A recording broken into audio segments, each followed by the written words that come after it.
बच्चों, आज हम इंग्लिश ग्रामर में सेंटेंस के बारे में पढ़ेंगे। यदि आपको यह वीडियो अच्छा लगे तो आप इसे लाइक करें और मेरे चैनल को बेल बटन दबाकर सब्सक्राइब करें ताकि आपको मेरा वीडियो सबसे पहले मिले, है ना। तो आज अंग्रेजी व्याकरण में हम सेंटेंस के बारे में पढ़ेंगे। सबसे पहले इसको हम साधारण भाषा में समझते हैं, है ना।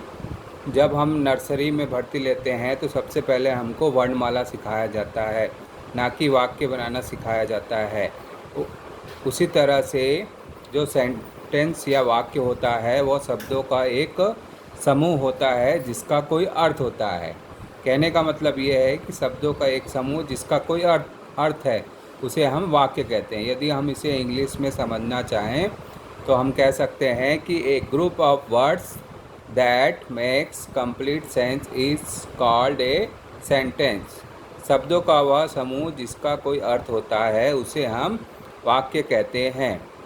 उदाहरण के लिए जैसे आई एम नवीन, मैं नवीन हूँ, है ना।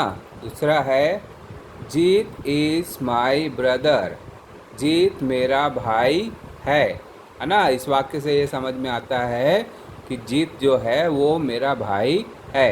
तीसरा सेंटेंस है the book is on the table, पुस्तक टेबल पर है, पुस्तक टेबल पर है। इसका भी एक अर्थ होता है कि पुस्तक जो है वो कहाँ पर है, टेबल पर है ना।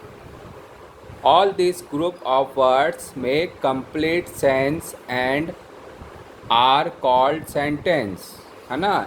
ये सब जो वाक्य का उदाहरण है इसका अर्थ होता है और इसे हम सेंटेंस कहते हैं। फिर से हम रिपीट करते हैं कि एक group of words that makes complete sense is called a sentence. शब्दों का वह समूह जिसका कोई अर्थ होता है उसे हम वाक्य कहते हैं। अब इसके बाद हम रिमेंबर के बारे में पढ़ेंगे। कुछ याद रखने योग्य बातें होती हैं। A sentence begin with a capital letter. Sentence जो होता है सेंटेंस का जो वर्ड होता है उसका सबसे पहला वर्ड जो होता है कैपिटल लेटर में होता है। दूसरा, इट मेक्स कंप्लीट सेंटेंस, यह जो है इसका पूरा अर्थ होता है। तीसरा, it ends with a full stop, sentence को फुल स्टॉप के सेंटेंस के आखिरी में फुल स्टॉप लिखा जाता है। और एक क्वेश्चन मार्क, और सेंटेंस जो ख़त्म होता है वो क्वेश्चन मार्क के द्वारा भी ख़त्म होता है, और एक्सक्लेमेशन मार्क से भी होता है ना। अब हमने यहाँ पर ये पढ़ लिया कि सेंटेंस किसको कहते हैं और सेंटेंस में याद रखने योग्य बातें क्या होती है। अब कुछ एग्जाम्पल हम लेते हैं। Read the following group of words. To garden the went I, to garden the went I. यदि इसका हिंदी में अर्थ हम लें तो to garden the went I मतलब बगीचा जाता हूँ मैं, बगीचा जाता हूँ मैं, है ना। ये शब्दों के समूह में इसका कोई अर्थ नहीं निकलता है तो इसे हम कह सकते हैं कि यह एक सेंटेंस नहीं है। दूसरा, in the garden, in the garden में बगीचे में, है ना, बगीचे में, इसका भी कोई अर्थ नहीं निकलता है। तो ये दोनों जो एग्जाम्पल है वो सेंटेंस का उदाहरण नहीं है। आगे the group of words in example does not make sense. जैसे कि मैंने आपको बता दिया है कि पहले एग्जाम्पल में शब्दों का जो समूह है उसका कोई अर्थ नहीं होता। कोई चीज़ यहाँ पर बताया है कि the group of words in examples does not make sense, शब्दों का यह समूह जो है उसका कोई अर्थ नहीं होता है। दूसरा, the group of words in example to make sense but not complete sense.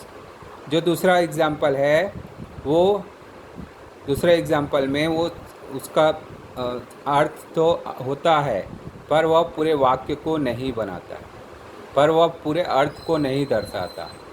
फिर आगे, this group of words are not sentence since they do not make complete sense. अब इसका कहने का मतलब ये है कि यदि ये दोनों वाक्यों का उदाहरण पूरा दोनों वाक्यों का उदाहरण का अर्थ पूरा नहीं होता तो ये सेंटेंस नहीं बनाते हैं, है ना। तो अब कुछ एग्जाम्पल हम देख लेते हैं। Put a right against the group of word that are sentence and put a cross against those that are not, है ना। पहला, इन द ड्राइंग रूम, है ना। ड्राइंग रूम में, जैसा कि हमने पहले देख लिया है कि इसका अर्थ तो होता है लेकिन ये पूरे सेंटेंस को नहीं बनाता, तो यहाँ पर जो है क्रॉस का साइन आएगा। दूसरा, to me the gave he book, to me the gave he book, मुझे यह बुक दो, मुझे यह बुक दो, है ना। ये भी जो है शब्दों का समूह पूरा अर्थ नहीं बनाता है तो यह सेंटेंस नहीं कहलाएगा। तीसरा, द माउस इज़ ईटिंग चीज़, चूहा जो है वो चीज़ को खा रहा है। इसका पूरा अर्थ होता है, इस वाक्य में हमको ये समझ में आता है कि चूहा जो है वो चीज़ को खा रहा है, तो ये यहाँ पर राइट का निशान आएगा।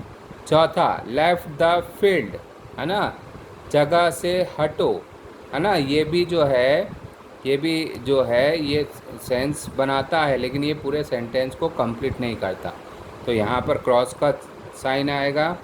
पांचवा, the baby is laughing, the baby is laughing, बच्चा जो है हंस रहा है, बच्चा जो है हंस रहा है, तो इस सेंटेंस का पूरा अर्थ होता है, तो यहाँ पर जो है राइट का चिन्ह आएगा। छठवा है, is Meeta studying library the is Meeta studying library the is, यहाँ पर मीता लाइब्रेरी में पढ़ रही है ना। क्या मीता लाइब्रेरी में पढ़ रही है। इसमें शब्दों का क्रम उल्टा पुल्टा है तो ये सेंटेंस नहीं बनाता, तो यहाँ पर क्रॉस आएगा।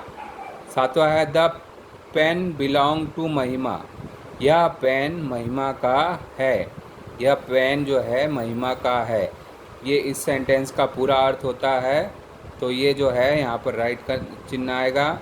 आठवां, the cat is running after the mouse, बिल्ली जो है वो चूहे के बाद दौड़ रही है, यहाँ पर भी इस वाक्य का पूरा अर्थ होता है, तो यहाँ पर राइट का चिन्ह आएगा, है ना।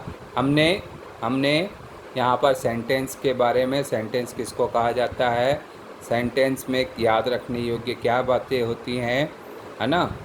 शब्दों का जो क्रम होता है उस क्रम का अर्थ बनता है लेकिन वो पूरा सेंटेंस नहीं बनाता, इसके बारे में पढ़ा। कुछ एक्सरसाइज हमने किया है ना। तो ये सब पूरा इंग्लिश ग्रामर में हमने सेंटेंस के बेसिक चीज़ों को पढ़ा है। यदि आपको ये वीडियो अच्छा लगे तो आप लाइक करें और मेरे चैनल को बेल आइकॉन दबाकर सब्सक्राइब करें।